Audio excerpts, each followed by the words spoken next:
दोस्तों नमस्कार, मैं हेमंत कृष्ण द संकेत लाइव में आप सभी का स्वागत है। दोस्तों, केंद्र में नई सरकार बन गई और उत्तर प्रदेश के मुख्यमंत्री योगी आदित्यनाथ पहुंच गए दिल्ली।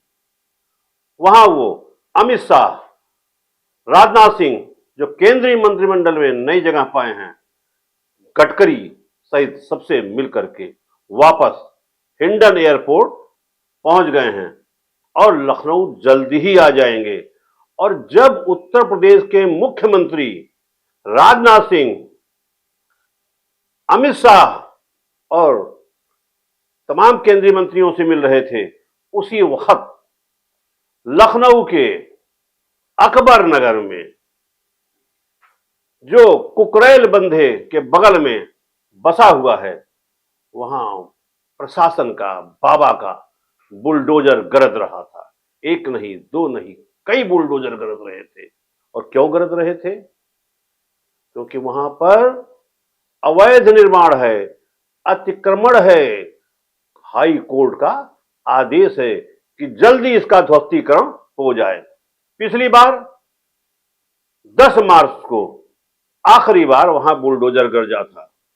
तमाम निर्माण ध्वस्त किए गए थे, लेकिन आज चुनाव के आचार आदर्श संहिता लागू होने के बाद प्रशासन की तरफ से, एलडीए की तरफ से कार्यक्रम रोक दिया गया था। लेकिन जैसे ही नई सरकार बनी, उसके दूसरे ही दिन एलडीए फिर सक्रिय हो गया, प्रशासन फिर सक्रिय हो गया और पहुंच गए बाबा के बुलडोजर अकबर नगर, लखनऊ के अकबर नगर में।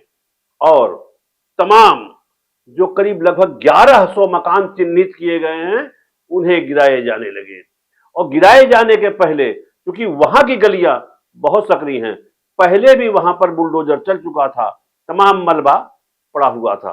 पहले तो उन मलबों को हटाया जा रहा है और जैसे ही मलबे हटाए जाएंगे, वहां बुलडोजर गरजने शुरू हो जाएंगे, तीव्र गति से शुरू होंगे।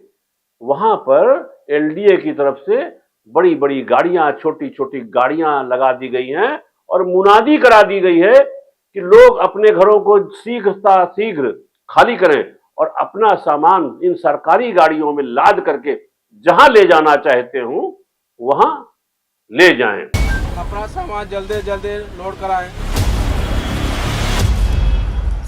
अब उम्र भर बेच खोज के आए, सब लगाए, हमारी कोई सुनवाई नहीं हो रही है। और 10 जेसीबी, 6 पोकलैंड मशीनों के साथ प्रशासन के अधिकारी वहां पर निरंतर मौजूद हैं। किसी तरह का हंगामा ना हो, इसके लिए स्थानीय पुलिस के साथ पीएसी और आरएफ की 8 कंपनियां लगा दी गई हैं। यातायात व्यवस्था बदल दिया गया है और तमाम यातायात के अधिकारी वहां लगा दिए गए हैं। बैरिकेटिंग से पूरा अकबर नगर बंद कर दिया गया है ताकि लोग हंगामा न कर सके, किसी तरह की स्थिति न बिगड़े।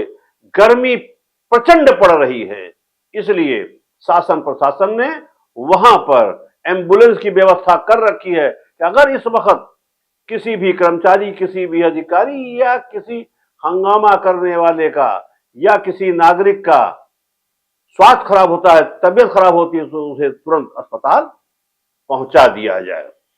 दोस्तों, इस बार का अभियान 2 शिफ्टों में चलेगा। इसमें 1100 से ज्यादा अवैध निर्माण ढाए जाएंगे।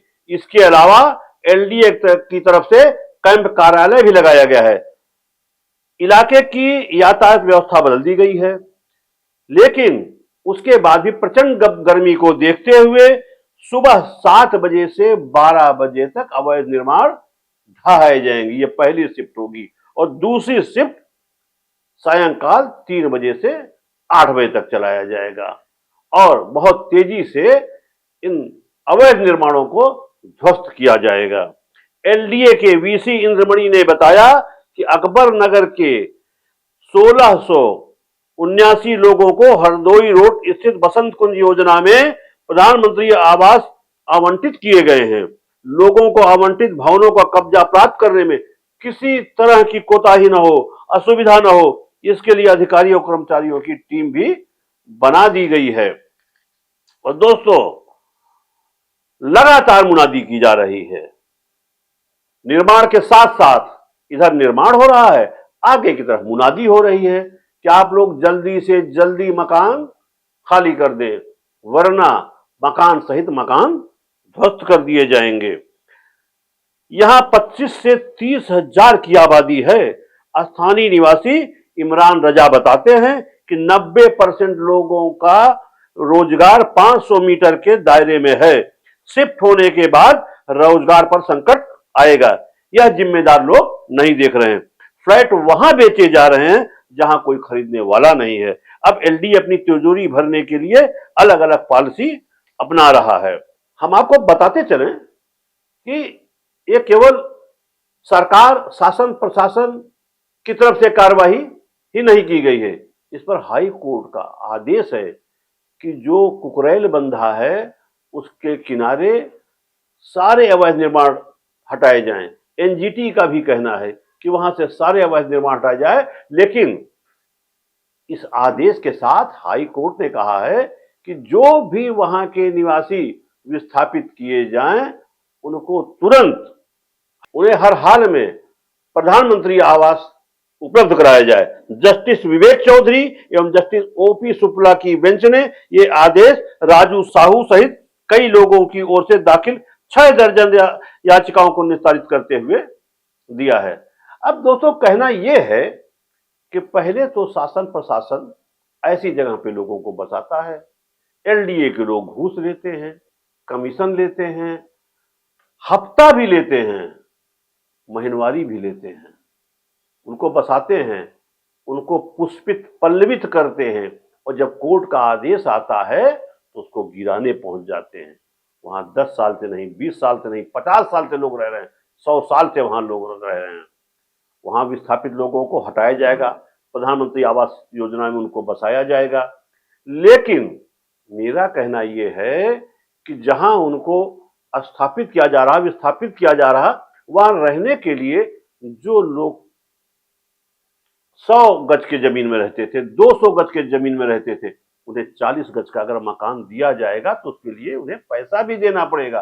कोई रियायत भी नहीं है, सस्ता भी नहीं किया जा रहा है। तो रह तो लेंगे मान लीजिए किसी तरीके से छोटे मकान में, लेकिन जो उनका सामान था वो वहां इतना ज्यादा नहीं आ सकता है, तो सामान को उन्हें बेचना पड़ेगा। अब रोजगार कहां करें, इसके लिए कोई व्यवस्था हो नहीं रही है। तो कहना यह चाहता हूं कि उन्हें रहने के लिए जगह मुहैया कराया जा रहा है, तो व्यापार के लिए भी उन्हें व्यापारिक भूखंड देना पड़ेगा, सस्ते दरों पे देना पड़ेगा, और बैंक से उनके लिए लोन का भी व्यवस्था करनी पड़ेगी। और इस चुनाव में, उत्तर प्रदेश के चुनाव में, जो ये पूरे प्रदेश में बुलडोजर चले, और सबसे ज्यादा बुलडोजर चलने वाला अयोध्या जनपद था। अयोध्या लोकसभा सीट थी, अयोध्या नगरी थी, राम की नगरी थी। वहां पर पूरे शहर में बुलडोजर चला, लोग विस्थापित किए गए, जिसका सीधा असर कहां पड़ा, चुनाव पे पड़ा। और वहां से भाजपा के विधायक और भाजपा के सांसद लल्लू सिंह चुनाव हार गए। 2027 को देखते हुए अगर सरकार, उत्तर प्रदेश सरकार नहीं चेती, और जिन लोगों को अतिक्रमण से हटाया जा रहा, जो सैकड़ों साल से वहां रह रहे हैं, दशकों से रह रहे हैं, उनको विस्थापित भी किया जाए, आवास भी दिया जाए, और व्यवसायिक भूखंड भी दिया जाए, तब कि उनका व्यापार चल सके। और अगर ये किया गया, इस तरीके की योजना बनी, तो फिर जो इन्हें इस संसदीय चुनाव में झेलना पड़ा, ये आगे 2027 के विधानसभा चुनाव में नहीं झेलना पड़ेगा। चाहिए तो सरकार को ये कि जब कोई नक्शा बने, जब कोई कॉलोनी बने, तो उसी समय से वहां पर जो छप्पर मड़ई रख करके मोरंग, गिट्टी, बालू का व्यापार करते हैं, झोपड़ी बना के रहते हैं, उन्हें न रहने दिया जाए, उन्हें वहां स्थापित न करने दिया जाए। लेकिन यही एलडीए वाले, यही आवास विकास वाले पहले तो पैसा लेते हैं, फिर उन्हें बसाते हैं, और जितने भी मोरंग, गिट्टी, बालू की दुकानें हैं, सबसे पैसा, सबसे कमीशन, सबसे माहवारी, सबसे हफ्ता एलडीए और आवास विकास को जाता है। इससे ना अधिकारी इनकार कर सकता है, न इससे कर्मचारी इनकार कर सकता है, न शासन प्रशासन इनकार कर सकता है।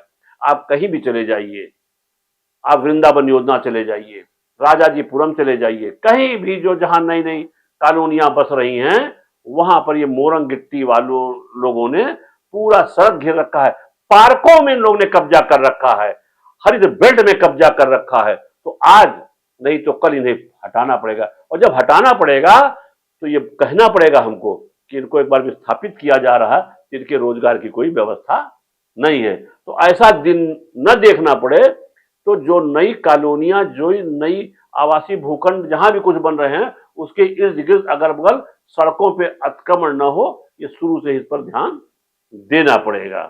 तो दोस्तों, इतना मैं बता रहा हूं और अब नमस्कार।